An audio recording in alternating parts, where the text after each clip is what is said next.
Las artes, que funcionan justamente como una representación, tienen que haber sufrido las consecuencias. Cuando se debilita la creencia en algún tipo de cosmos, cuando el caos predomina, quizá también se deje de recurrir a ellas.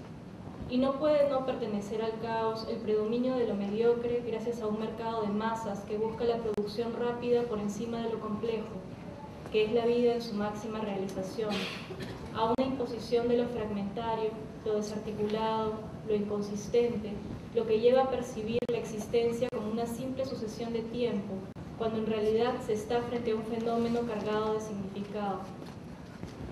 Jorge no nos deja en otros textos en la angustia de un diagnóstico sin receta, sino que también presenta una posible solución. El retorno al propio arte despreciado es un remedio efectivo frente al peligro del nihilismo.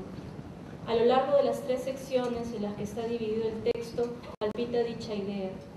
Una lectura y reflexión sobre textos teóricos caracteriza la primera parte, en la que el argumento se manifiesta como en una introducción o poética.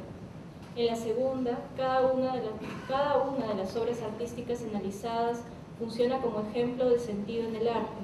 En la tercera, es la propia experiencia poética la que se convierte en materia de análisis. De la primera sección extraemos que existe el flow o experiencia óptima, aquella que tiene la capacidad de absorber totalmente la atención del individuo, de hacerlo sentirse completo porque controla y deja de percibir el paso del tiempo. Son precisamente las artes las que producen con mayor intensidad dicho efecto. En cada lectura, cuando se escucha música, se baila o se escribe, esto ocurre. Durante ese tiempo se es feliz. Fuera de él, pese a todo, uno se recrea en la idea de que puede retornar a esa actividad, lo que prolonga la felicidad. Se trata del orden en el caos. Es especialmente aflictivo el placer, el flow que proviene de la narración, pues acceder a él pasa por la posibilidad de otorgar a lo azaroso de la existencia un orden causal, a imaginar que cada acción producida es indispensable para que la suceda otra específica y muchas otras que lleven a un final coherente, que tenga verdadera relación con lo que ha ocurrido. Como un reflejo de la búsqueda de lo uno, el arte de la literatura se ha estructurado por siglos para producir relatos cerrados, una trama que gira en torno a un problema que el protagonista supera o no. La novela, según lo citado de Calvino en las propuestas de Calvino, es particularmente adecuada al respecto, pues puede reproducir y matizar el sistema que es el mundo, la multiplicidad, la complejidad de lo real. Es verdad que ningún ejercicio literario, como nada en el mundo del conocimiento, puede proveer del sentido último de las cosas, pero la literatura, se dice en presencias reales, tiene la posibilidad de ponernos en camino por el hecho de que nos lleva al autoaprendizaje, a la formación humana personal, que ayuda a percibir la vida como un proyecto. A continuación, expongo brevemente 2 de mis ejemplos favoritos, de los que se presentan en el libro, acerca de cómo este exitoso otorgar sentido a través del arte puede darse.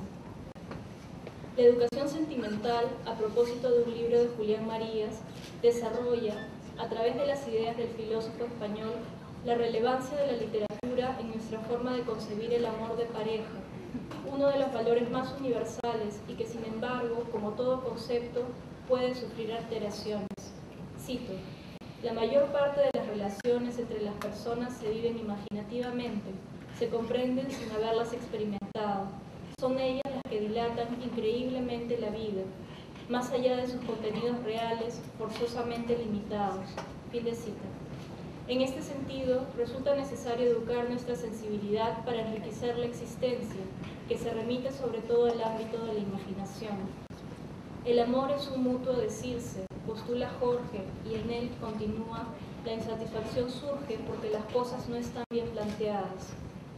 Por siglos, la lírica, la versión intensa del decir, ha provisto de un tono y de argumentos propicios para alimentar el discurso amoroso.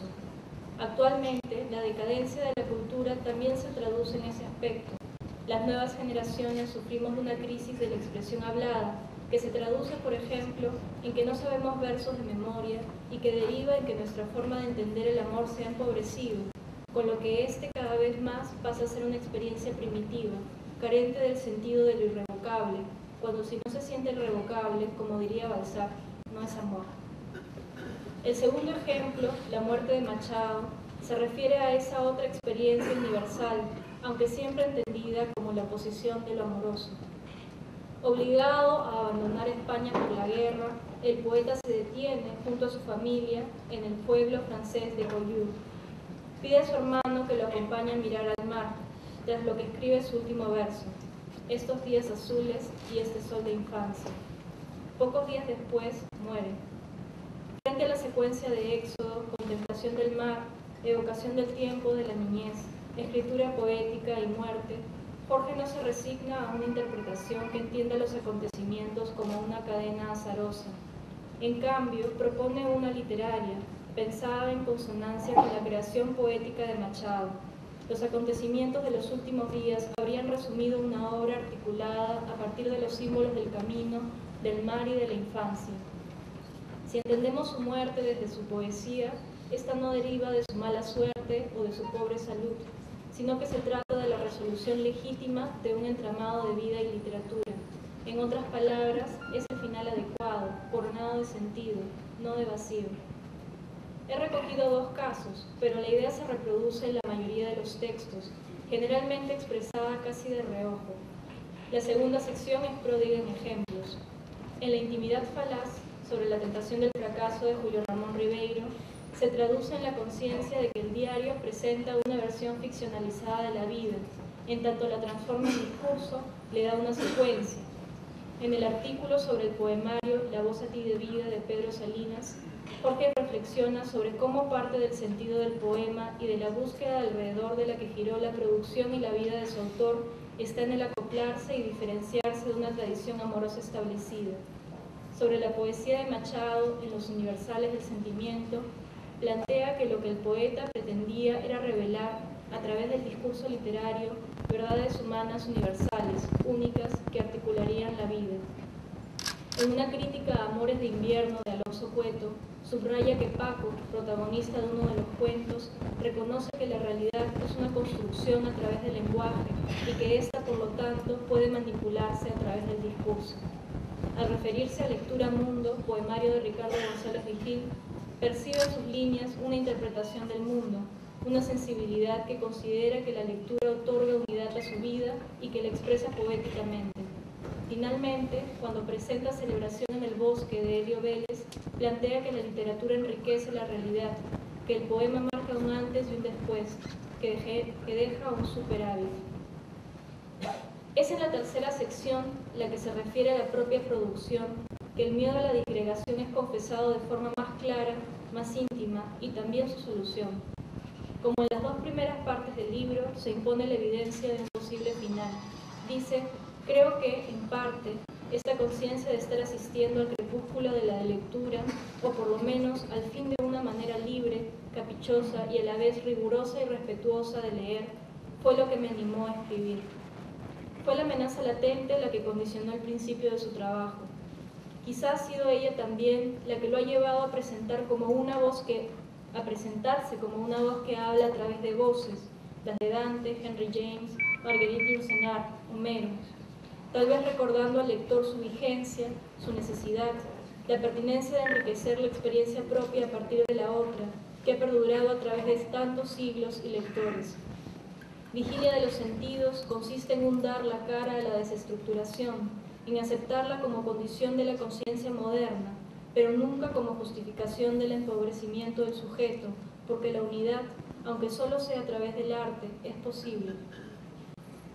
El viaje, obertura del poemario, puede quizá plantearse como símbolo de la conciencia y de la resistencia de la que he hablado a lo largo de toda esta presentación.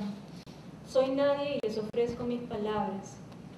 El yo poético se confiesa como sujeto insignificante de su tiempo, pero que sin embargo considera que vale la pena transmitir, hacer llegar a otro su mensaje, aún sabiendo que este consiste, en tanto el lenguaje nunca llega a representar fielmente lo real, en sutiles variaciones de la nada.